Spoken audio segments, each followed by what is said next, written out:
Designing the logo. Welcome to week 2 of your capstone project. This week, we will discuss designing the logo.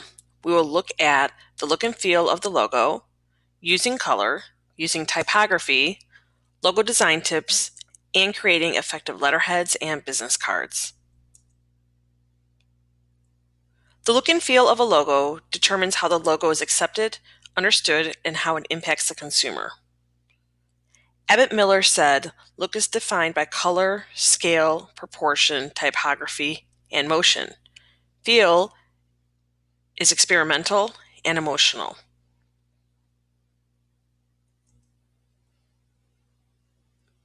The basics of the look and feel are design and imagery.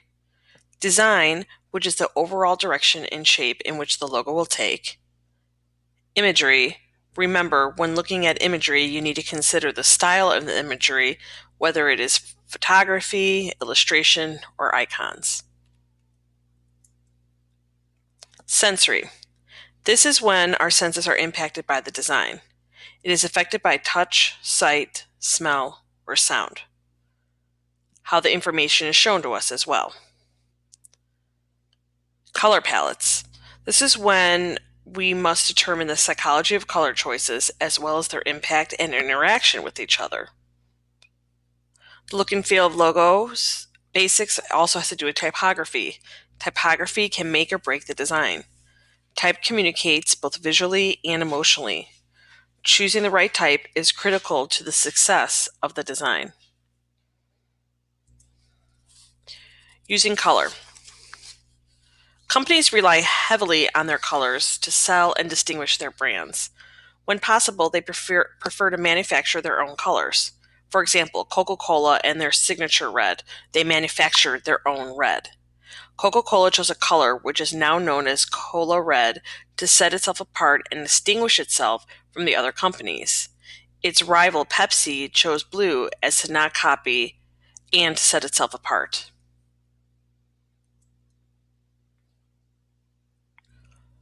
Colors also have an emotional effect on the consumer and can affect how they interpret and retain the information that they see. You can find a lot of this information online if you do a basic Google search. Here are some examples on one of the charts you can find online about the identities and color relationships. For example, the color red is hot and powerful and bold. Purple is imaginative.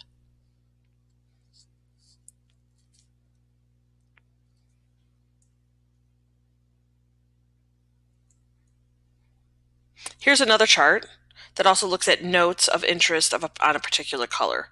For example, again, if we look at, well, in this case, we look at brown, food packaging in the US is often colored brown to great success.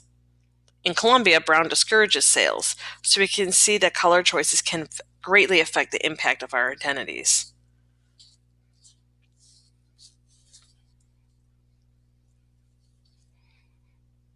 Here are some other facts that show that the effects of color are physiological, psychological, and sociological. Blue is the most calming of the primary colors, followed closely by lighter red.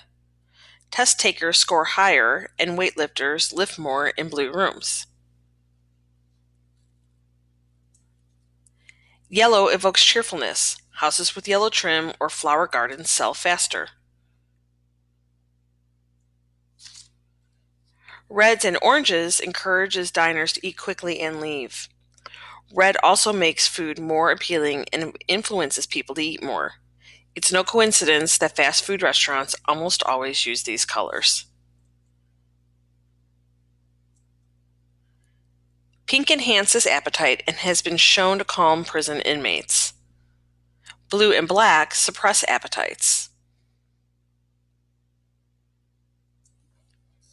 Children prefer primary colors. Notice the children's toys and books, how often they use these primary colors.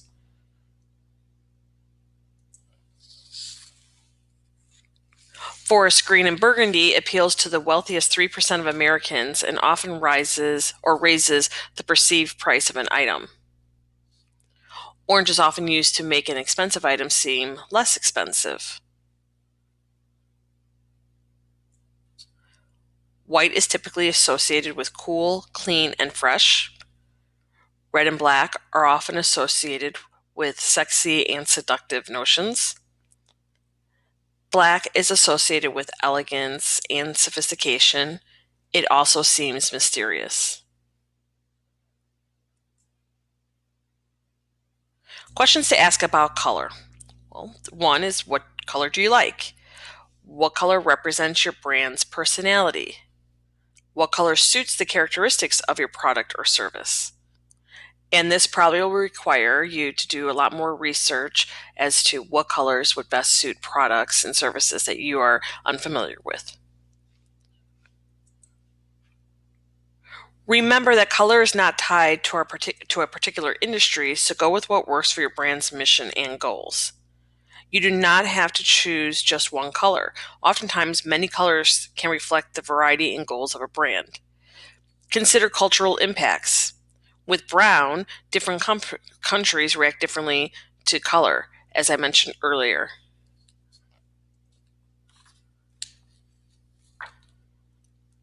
Now let's look at typography and brand identity together, or how typography affects brand identity. When designing a brand, it is important to understand the market, the target audience, your design brief, and implications of getting the information correct. For example, young people can spot fake brands. If they only aspire to speak their language, then the brand fails. Typography controls the image and personality of the brand. Legibility and readability. These are two key factors to consider when choosing a typeface. Legibility and readability. Legibility is the actual design of the type or how it holds the reader's attention. Readability is how the typeface is set or how you arrange the type. Good typography. Each one of these logos utilizes creative typography while still remaining legible and readable.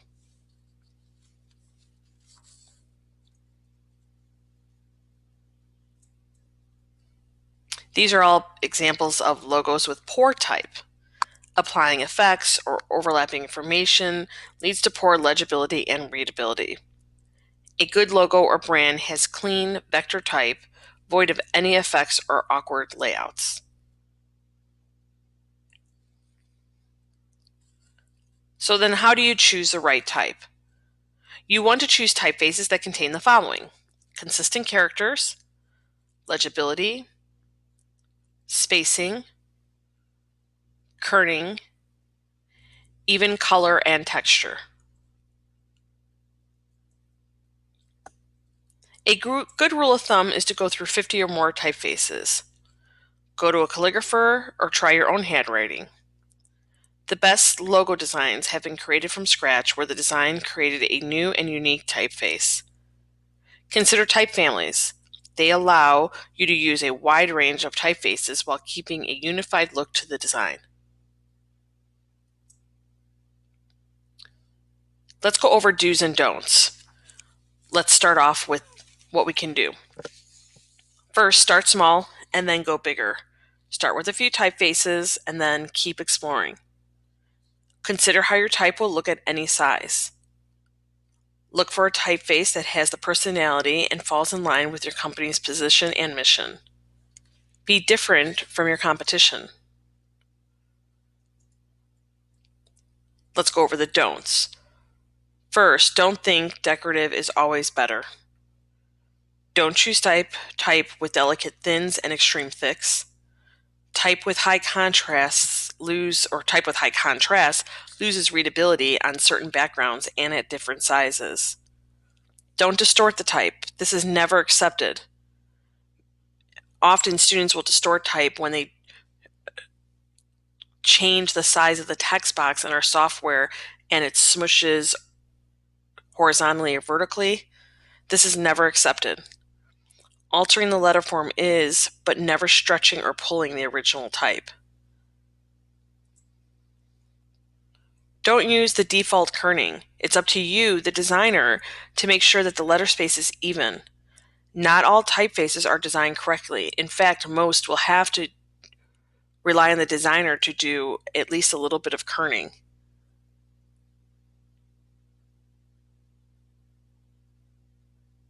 Don't use gimmicks unless they serve a purpose. Gimmicks include gradients, shadows, outlines, and any plug-in effect. In fact, most of those won't even print properly. Don't design logos in raster bitmap formats.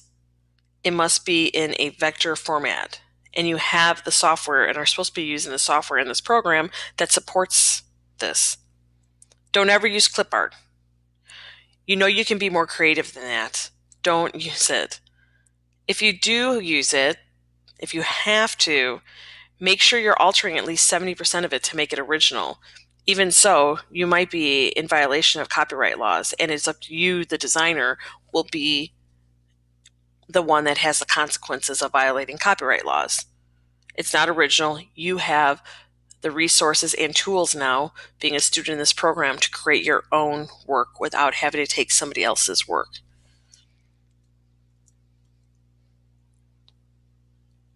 Here are some practical logo design tips. Ask questions of your clients. Make sure you fully understand what they want and what they have in mind. This will help you in the long run and save some exhausting conversations. Understand the printing costs. Ask your client their budget and then make sure they understand what they want and what it will cost. Expect the unexpected. Always overestimate your timeline. If you finish early, great. The client is thrilled. If there are setbacks, then no one is annoyed about the delay. The logo doesn't need to say what the company does. For example, Virgin Atlantic's logo is not an airplane.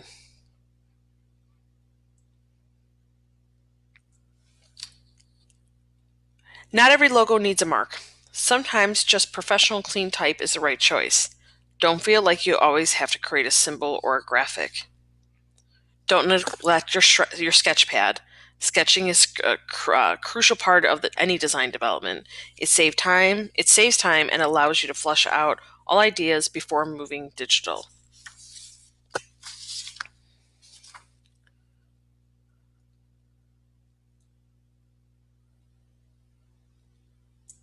Leave the trends. Leave the trends to fashion. You don't want your logo to last, you do want your logo to last and not have to be redesigned every 5 years.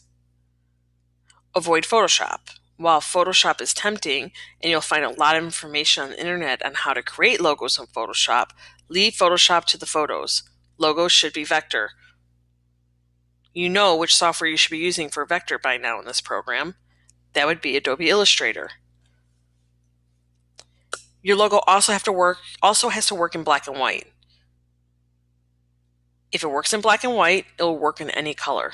Remember, not everybody will have a printing budget to always print the work or documents that have the logo on it in color. Match the type to the mark. Your typeface should match your mark. If your mark is playful, then your type should also be playful. Make sure it works at all sizes.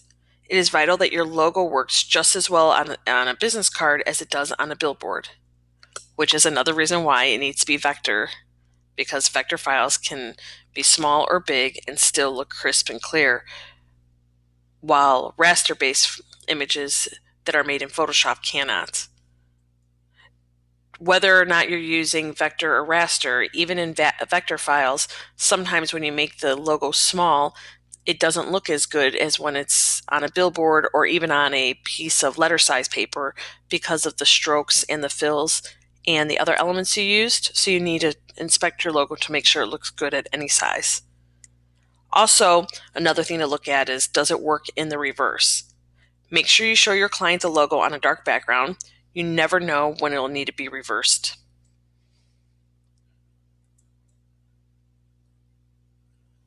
Look at the logo upside down. You never know when it'll be viewed in an awkward position. Make sure it works from all angles.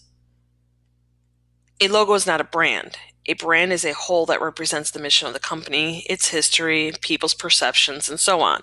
A logo is just a part of the whole. Don't be afraid to make mistakes. Everyone makes mistakes. Don't take them personally, learn from them, and move on. Designing a letterhead is what we're going to talk about next. Don't neglect the importance of a good letterhead design. It can be an excellent and low-cost form of marketing and an advertising tool. A professional letterhead design is the cornerstone of building your company's brand identity and building brand awareness. In addition, remember the following. The design should be simple. Your design should be accented by the logo design. There should always be enough room on your letterhead for writing. That is the purpose of the letterhead. It should be fairly understated so that the message on the page is always the focus. And the design should always contain your business name, address, phone number, website, fax number, if there is a fax number, and an email address. Now let's look at examples of strong letterhead designs. Thinking outside the box while keeping the basic structure allows the company to shine.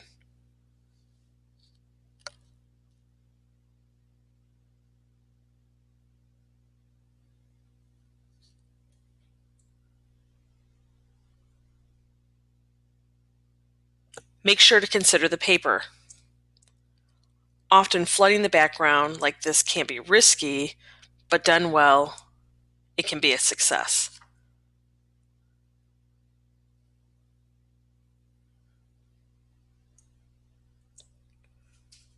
Here's another example of dynamic stationery.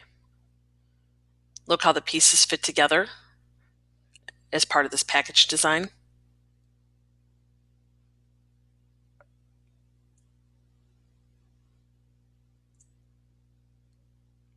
Now let's discuss designing business cards.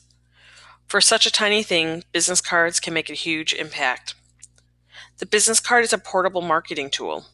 It changes hands a million times and can often land in peculiar places. Think outside the box. No one said that business card had to be the standard 3.5 by 2 inches. The bottom line is that your card must be legible and the information must be clear. While you can be creative, don't let the form of the business card overwhelm the information placed upon it.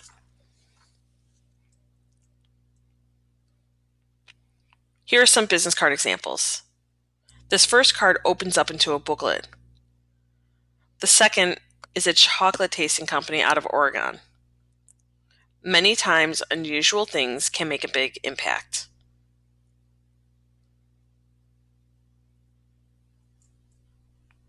While printing cost is always a factor, thinking outside of the box can have a big payoff.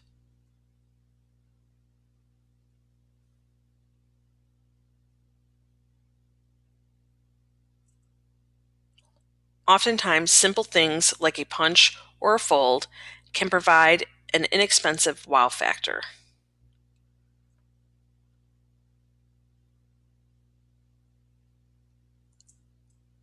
Consider your paper stock too. It can make a simple and big impact.